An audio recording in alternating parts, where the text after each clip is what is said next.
Hey there, folks. Welcome to Spectrum Pulse. We talk about music, movies, art, and culture, and it's Billboard Breakdown.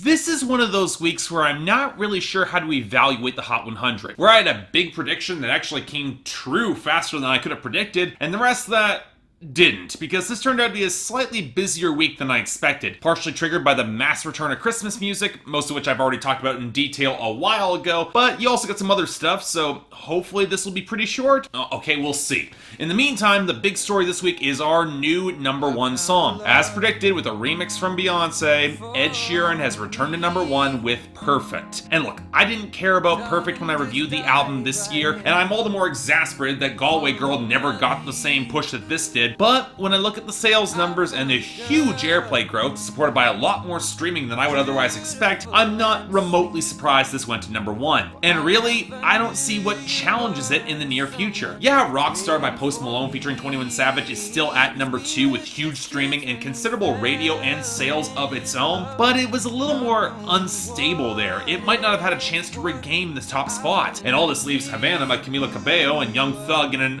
kind of awkward position at #3. Great YouTube, and it holds the top spot on the radio, but it got muscled back on sales and streaming. So when radio finally peaks, it could be in trouble. Now, does Gucci Gang by Lil Pump face a similar problem at #4? Well, not really, but also kind of tough to say. It's still huge on streaming and YouTube, and actually seems to have a little bit of traction on the radio, but with no sales in sight, you can never tell if this is going to get that much bigger. Now, for Thunder by Imagine Dragons holding at #5, the only reason that it held its position at all with its sales losses is because, well, Too Good at Goodbyes by Sam Smith, it sputtered on the radio and took broader hits across the board to hold on to #6. It could be next on the chopping block against No Limit by G-Eazy featuring A$AP Rocky and Cardi B up to #7, which might have stumbled a bit in sales and streaming, but radio is somehow consistent, and thankfully it kept it above our new top 10 entry, Bad at Love by Halsey. Yes, a good year after Closer, she finally has a solo top 10 hit of her own thanks to the radio and the sales. Oh joy, I guess. It put her above Bodak Yellow by Cardi B down to #9, which despite a modest sales improvement took hits on both streaming and especially on the radio, and yep, it was still enough to keep it above What Lovers Do by Maroon 5 featuring SZA down to #10, thanks to hitting its peak on the radio with sales losses. It's on its way out, folks, and I got no problem with that. And on that note,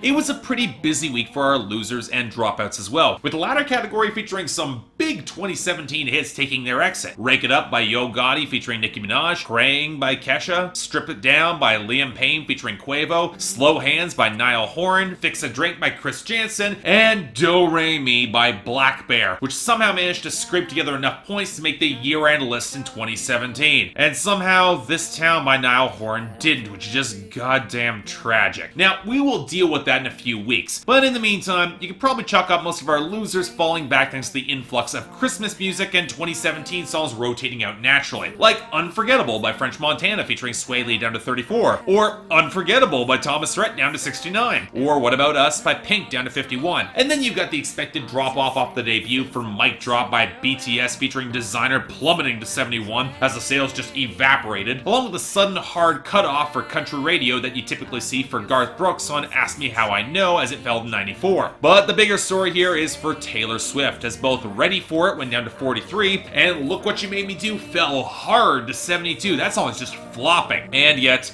you can't quite count out Taylor Swift yet, because when you take a look at our gains and returning entries in our gains, there's Endgame featuring Ed Sheeran and Future up to 39. And sure, it's nice that Miguel's Skywalker with Travis Scott got a bump off the album up to 35, and that Mariah Carey's All I Want for Christmas Is You rose up streaming to 11. She'll probably break the top 10 soon, and that's almost unprecedented. What looks a lot more disconcerting, though, are the gains for The Way Life Goes, from Lil Uzi Vert featuring Nicki Minaj and Oh Wonder to 29, thanks to streaming and YouTube. And on a similar path, Gummo by 6ix9ine is up to 13. Now, I already delivered my screed against this convicted sex offender, and I've got more to say when I deal with his other new song this week. But right now, I'm just taking solace in the fact that all he really has is YouTube streaming, and that's a fickle category indeed, especially this time of year. But let's move past this into happier territory, our returning entries. Yeah, I'm not really pleased that Tell Me You Love Me by Demi Lovato is back to 53 thanks to the video, but it's the holidays, and thus we're getting songs like Rockin' Around the Christmas Tree by Brenda Lee at 37, or The Christmas Song by Nat King Cole at 42, or It's the Most Wonderful Time of the Year by Andy Williams at 45, and A Holly Jolly Christmas by Burl Ives at 47. And yet, while I really do like the last song there, I'm not the biggest fan of Christmas songs, but that one's good. The real welcome surprise comes with Broken Halos by Chris Stapleton clawing back to 90. I can't expect it's gonna last in the Hot 100, but you know what? I am happy it's here. And now on to our new arrivals, an eclectic bunch we've got here. Starting off with number 99, Criminal by Natti, Natasha, and Ozuna.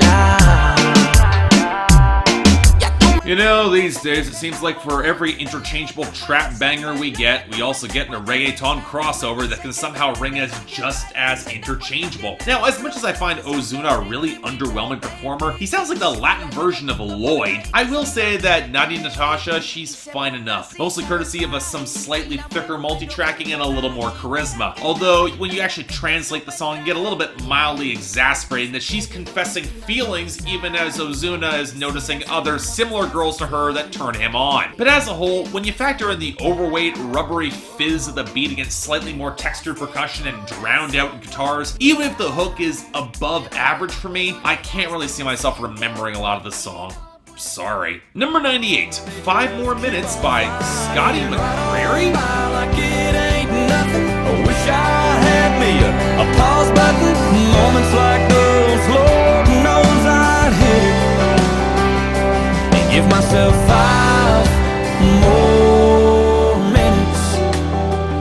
Okay, I might be the only person who is in any way excited to see Scotty McCreery back on the Hot 100, and for all that, you need to know that the last time this American Idol winner was anything close to relevant was his 2013 album, See You Tonight, which also so happened to have a deep cut called Feel Good Summer Song that made my list of the best songs of that year. So yeah, maybe he just needed to sit out all the bro country boom and come back with a new track, and thankfully, this is the sort of comeback song that clicks for me in a great way. Scotty McCreery has always been a great singer, and thus when you pair him with some more of the spacious, organic production that takes on the liquid blur of a lot of the guitars with more real drums and a ton of pedal steel, you get something sonically that can go toe for toe with anything in mainstream country right now. I really do like the production, but it's the writing that steps up a notch here, where McCreery tries to capture the fleeting moments, either fishing out with a friend, taking a girl home, taking the ball down the field on his last ever football game before he graduates, or as his grandfather passes away, to whom the song was originally written for and dedicated. And I'm not sure if it's that moment or the fact that the right sports reference can hit a really potent, cathartic moment for me. I mean, I grew up as an athlete, I get it, but you know what? This is a great song. Welcome back, Scotty McCreery. I'm so glad to have you back in country. Number 97,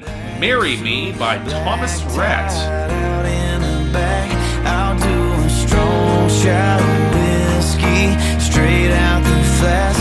I'll try to make it through without crying, so nobody sees. Yeah, she wanna get married, but she don't wanna marry me. Oh look, it's the best song that Thomas Rhett has ever written. Seriously, I never thought I would say that, but this song has a serious shot at making my favorite songs of 2017, not just the hits. The great melodic contrast between the pianos and the gentle acoustics compensates for percussion that, yeah, it's a tad too heavy, but for pop country, what hits me so much stronger is the content. The sort of bait and switch where Thomas Rhett sets it up like his traditional wedding song, only that it's not him getting married. And then you got a moment where you think he's gonna make some big romantic play in order to get this girl as she walks down the aisle, and then he doesn't. No, he takes the strong shot of whiskey and he stands at the back of the church and he tries to put on the brave smile forward, even if he does have feelings for this girl. And again, I've got a soft spot for an artist swallowing the bitter pill and showing some real maturity, especially when it bucks against every expectation I would have made for Thomas Rhett. So yeah, this is a genuinely excellent song, easily one of the best tracks that I've covered in the past couple weeks on the Hot 100. Let's make this a hit. I'm down for it. Number 95, Bella y Sensual by Romeo Santos featuring Nicky Jam and Daddy Yankee.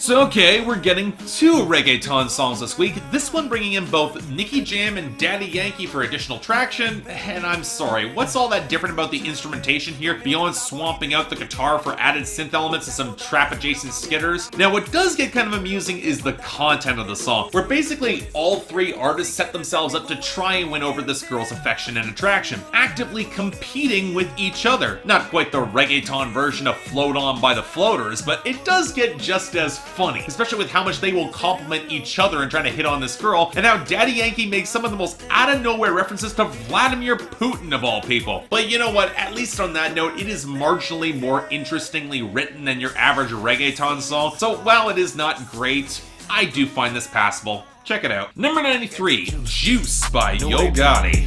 She got that juice, juice. She got that squeeze, squeeze. She got that wet, wet. I'm on them skis. I got that drip, drip. I'm overseas. DRIPPING. I got that VVSICE. Flow like a cooler. Juice. Blame it on my jeweler.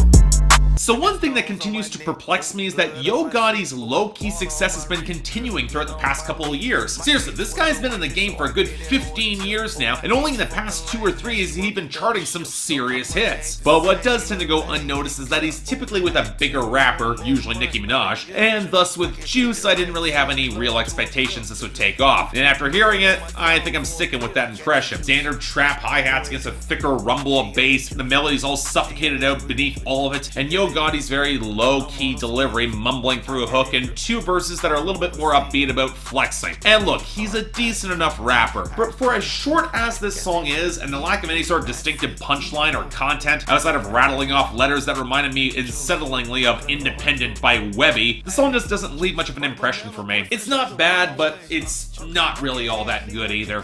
Gotta be honest. Number 61, KOODA by 6ix9ine. Same thing, let your nuts hang. We gon' pull up, nigga, on the lane. On side of that, we gon' stop, we don't do the race. You don't got a thing. In the spot, I blow 50 bands, shit 100 bands. Shit my pockets on a running man, fuck a rubber band. I'm a fucker in a handstand, she a fat man. Need the drugs, I'm the Zen man, I'm the dead man. Okay, seriously, we're giving this guy 2 singles on the Hot 100 right now. We have to give another edgelord convicted sex offender multiple slots on this list who nobody seems to be questioning why he's getting away with dropping the N-word every other bar despite how he looks. Once again, it seems like his appeal is that he can ride aggressive piano melodies and thicker trap production howling his lungs out to sound ominous or intimidating. But really, once you start digging deeper, he's a shockingly limited presence as a rapper. I'll say it again. His second verse just repeating itself, and his first verse talking about his dicky stiffy, bet she gives some licky... Okay, yeah. Look, the first subgenre of hip-hop that I ever got into as a teenager was shock rap and horrorcore. And while I can appreciate his intensity, if your lines are just so goddamn goofy or lazy, I stopped taking it seriously. Early Eminem, this is not. And at least he was smart enough into hip-hop to not drop the N-word or to be seen by somebody, especially in New York. Now, given how much controversy 6ix9ine is wrapping up here, that's just a matter of time. And it can't come soon enough. And finally, number 21, Him and I by G-Eazy and Halsey. To be true, I swear I'll try. In the end, it's him and I. He's out his head, I'm on my mind. We got that love, the crazy kind. I am his and he is mine. In the end, it's him and I. Passé 65 speeding up. You know, I was actually more worried about this track than the 6ix9ine joint, because pairing two of the least interesting pop and hip-hop artists together didn't seem likely to make any sort of creative fire spark. And with this, look, I'm not seeing the appeal at all. Going back to other Bonnie and Clyde inspired joints like when Jay-Z and Beyonce did it back in 2003, as much as I'm not really a big fan of that song, there was a sense of intensity or danger or charisma that both artists could bring to the table, none of which Halsey or G-Eazy have the presence or charisma to actually pull off, especially when all we get in content is just posturing, flexing, and assertions that the other one's kind of crazy in a way that isn't remotely believable or all that interesting. And when you pair it with that drab, fizzy beat and desaturated guitar melody, it's hard not to feel like this isn't just G-Eazy's version of Bad Things, just as mediocre but in slightly different ways. So yeah, I really can't say much about that, but as a whole, I thought this week was actually above average. Worst is obvious with KOODA by 6ix9ine, and dishonorable mentions going to Him and I by G-Eazy and Halsey. There's just nothing to it. But I'm much more interested in our best of the week, with Marry Me by Rhett snagging the top spot because it's excellent, but Scotty and McCreery really close behind with 5 more minutes. Overall, really, this is the first week of the new Billboard year where there's some actual promise going forward in the hits, so we'll see what happens. But until then, I'm Mark, you're watching Billboard Breakdown on Spectrum Pulse.